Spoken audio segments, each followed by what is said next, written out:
I'll be honest, I never expected The Evil Within to get a sequel.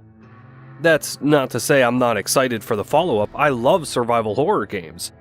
But after playing the first one, I never expected that anyone would want more of that. Before the game came out, fans were promised a return to traditional survival horror by the man who essentially created the genre.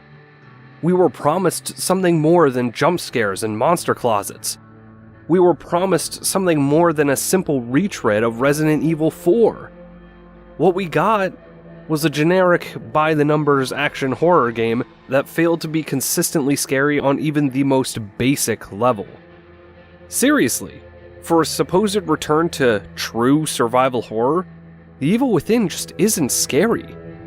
So, what exactly went wrong? For those who missed out on the game when it first came out, players take on the role of dark and gritty detective Sebastian Castellanos. While investigating the scene of multiple brutal murders, Sebastian and his partners are transported into the twisted reality of the Stem, a device designed to link multiple human consciousnesses together. From there, Sebastian is forced to fight his way back into the real world while avoiding the twisted machinations of Ruvik, a psychotic killer who's controlling the Stem from the inside. It's a good setup, with plenty of potential for Lovecraftian psychological terror, but the actual plot is pretty lackluster.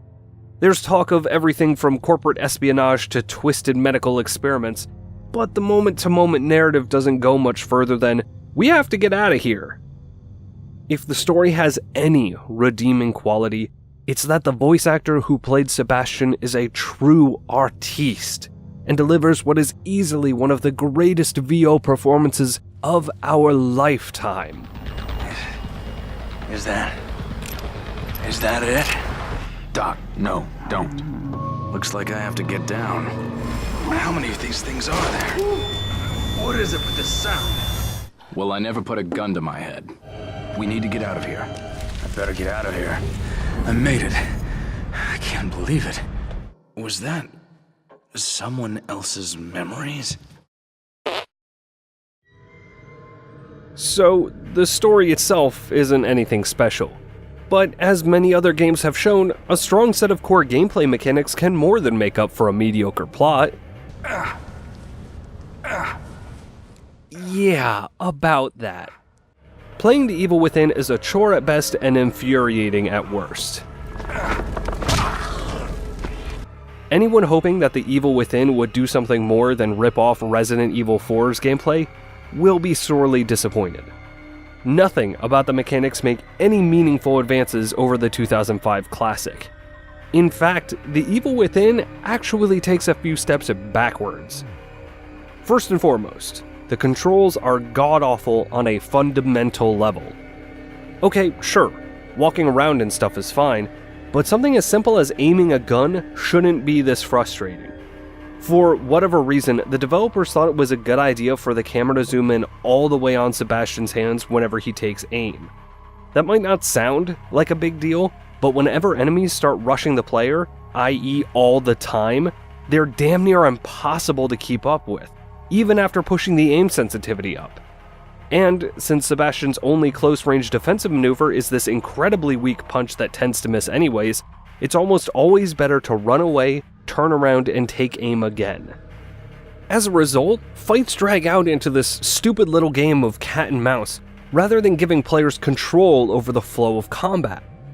Remember, this is something that the game's director pretty much perfected back in 2005, yet somehow they couldn't get it right 9 years later. Also, the stealth is dumb and boring and barely works, and it's not really worth talking about because even the game forgets about it. This wouldn't really matter much if The Evil Within actually focused on something other than gunplay, but it doesn't. Sure, the first half starts off somewhat slowly, but that doesn't change the fact that the vast majority of the game is still going from room to room, shooting zombies in the face. And by the time players reach the second half, the game ditches any notion of stealth or subtlety or pacing and shifts almost entirely towards bland shooting galleries. That's not a metaphor or anything, there are literal shooting galleries towards the end of the game. The only real break from the action are the boss fights, and those don't fare much better. Somewhere along the line, the developers confused dying a lot with actual difficulty. As such, there are a ton of obnoxious, sometimes unavoidable one-hit game overs that serve no other purpose than to pad out the length of the game. I can understand what the devs were going for. Making the big baddies lethal should increase the tension, but the evil within is so inconsistent that winning these fights seems to rely more on luck or cheesing the game rather than actual skill.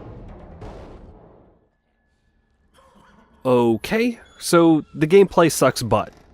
That's not great, but as long as the evil within doesn't rely too heavily on something as played out as jump scares, we should be all good, right? Yeah, the evil within relies way too heavily on jump scares. And these aren't even the good kind of jump scares. It is ridiculously easy to see them coming. Doesn't matter what pops out or what sound effect plays, a jump scare isn't going to work if I can see it coming from a mile away. Oh, and if you're going to use something like a jump scare, at least try to be original. The old corpse falling out of a locker trick wore out its welcome back in the PS1 era.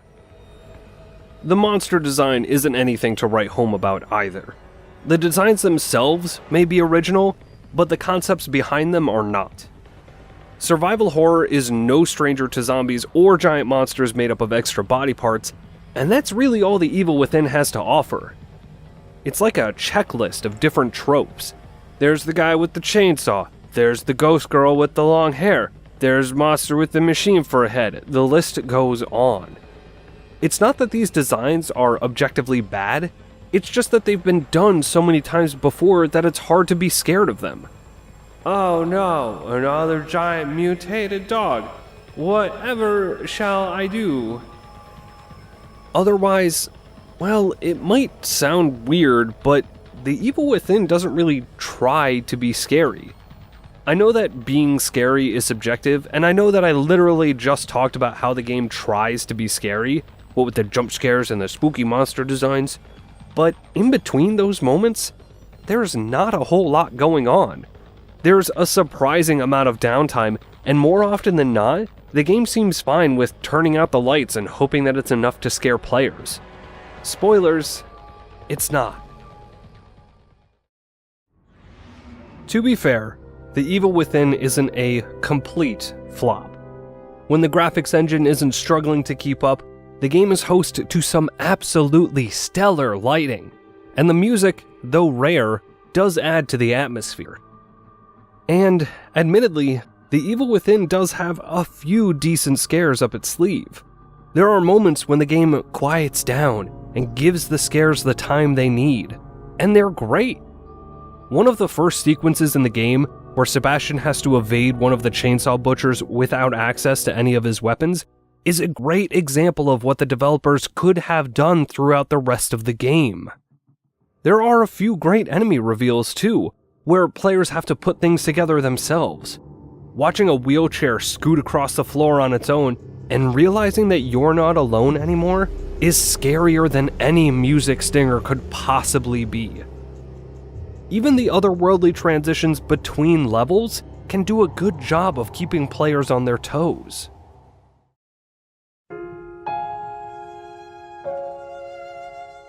But nothing can hold a candle to the genius that is the safe haven. At first glance, the safe haven is just that, a place where players can return to for extra ammo, upgrades, a place to save. However, as players progress, trips to the safe haven can take unexpected turns.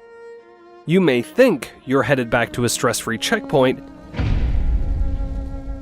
but the game may have other plans for you. Simply put, the safe haven is hands down the best part of the evil within. Taking a mechanic that players are used to, a safe spot to rest and resupply, and turning that on its head is a fantastic idea, and it works perfectly with the themes of insanity and psychological manipulation that the game presents. And it's all perfectly paced too. These moments don't happen so often that players will expect them, and they don't pop up so infrequently that they feel random or out of place. It's reminiscent of how Silicon Knights turned players' expectations against themselves in Eternal Darkness, and it's just as effective here. If the developers had focused more on scares like this, or subverting other classic horror game tropes to knock players off guard, then The Evil Within probably would have been a lot more successful at actually being scary.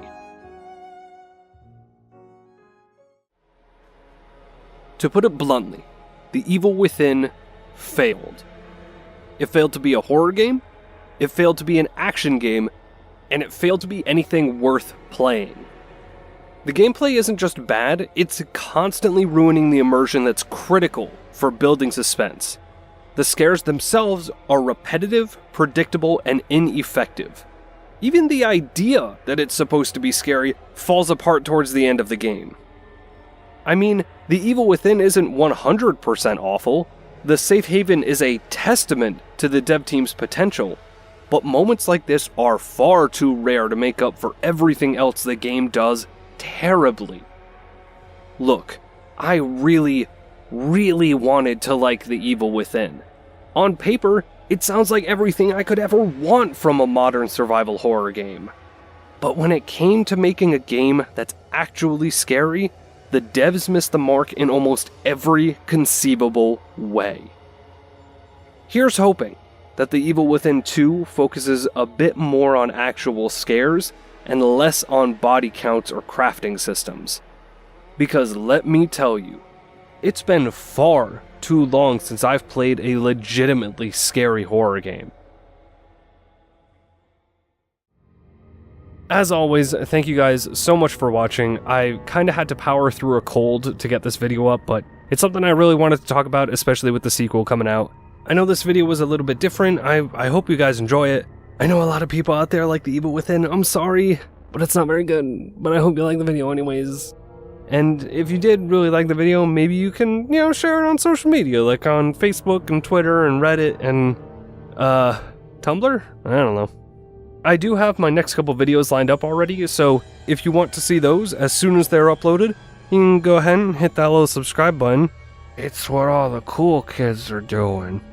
Otherwise, I will see you guys next time.